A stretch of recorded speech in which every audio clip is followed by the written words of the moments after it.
Hi, this is Keith Bryant for Global SMT and Packaging at Apex 2022, and I'm here with my namesake, another Keith from Nihon Superior, and we're going to talk about a whole load of stuff probably, but we're going to start with the new material for low temp that the guys are launching here.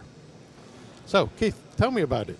Well, thank you, Keith. What we have for our low temperature is what we call our TempSafe series.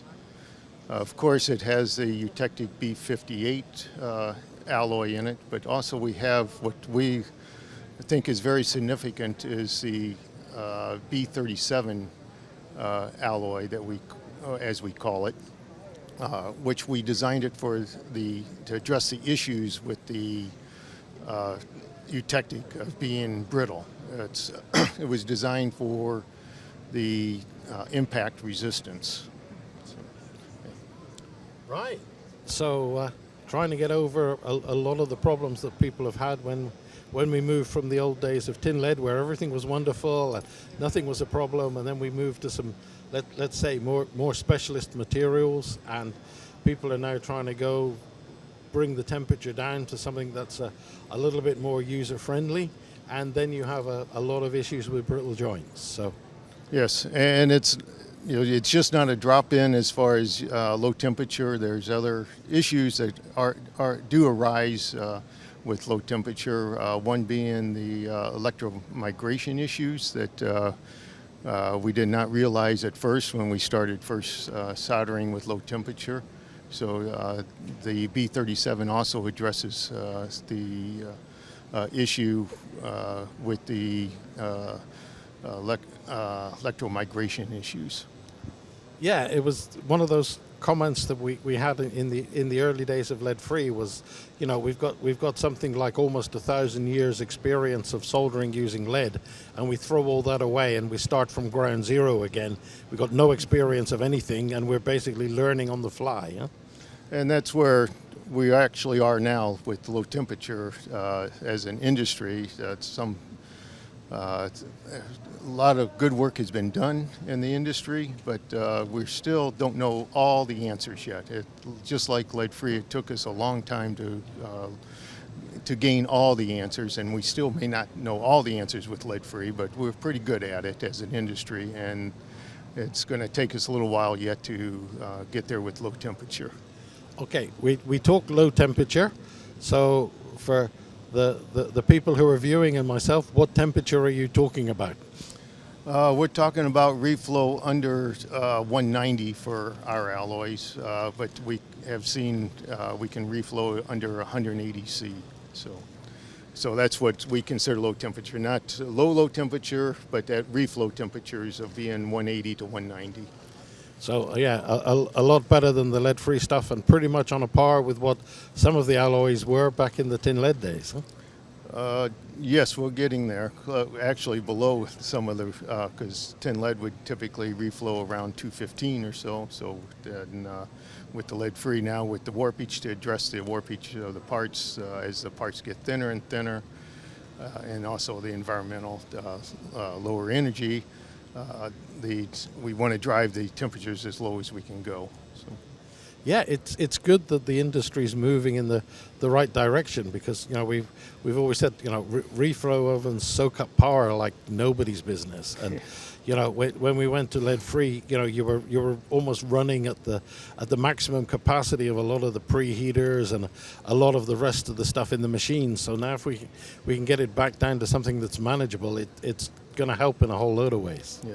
Yes, the energy savings is tremendous when you can reduce the temperature in the reflow oven.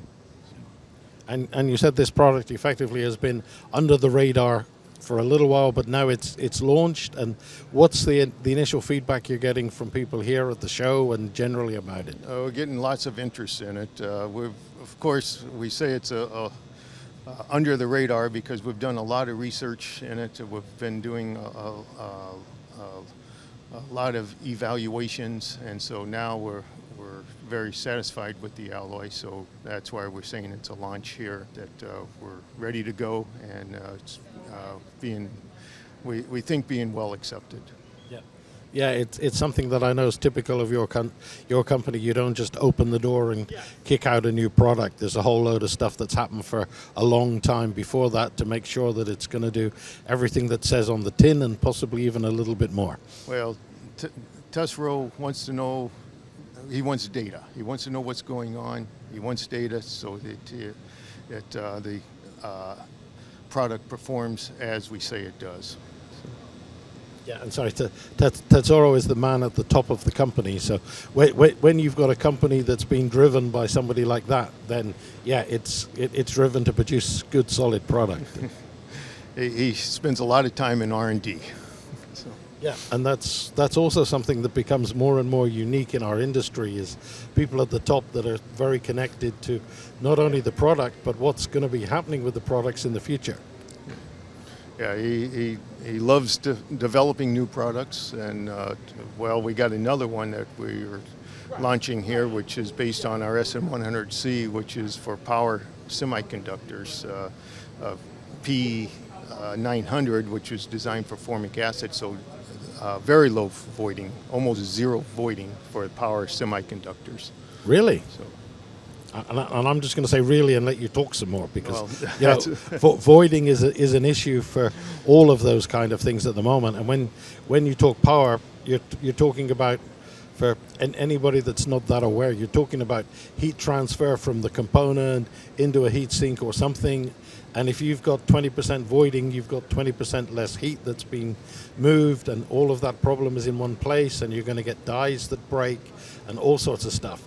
So when you can sit here and say, yeah, we got something that's almost no voiding, then pretty much that's a game changer for all the power stuff and electric vehicles and all the other things and IGBTs and a whole load of other stuff. So Keith, tell me more. Well, that's where Tesro saw the need was for the power semiconductors on the electric vehicles. That's he's very keen on that, and that's where we're seeing voiding on some of the existing alloys and fluxes paste. So he went after a process and a development on the flux medium, which it's formic acid, so there is no flux. You do it with only the alloy and formic acid. So that's a lovely way of thinking outside the box, isn't it? If we can't do what we need to do with the flux, then we won't use the flux. Well, there is a flux to print it, but then it's not to solder. The formic acid does the soldering. The flux is just a printing, so it's so it's just a residue doesn't stick around. It's just a vehicle. Yes, a vehicle for printing. Yes.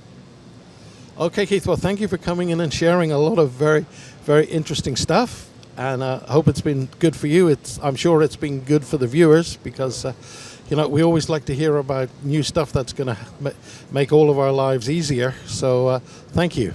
Well, thank you, Keith. And that's Keith Bryant signing off from Apex 2022 for Global SMT and Packaging.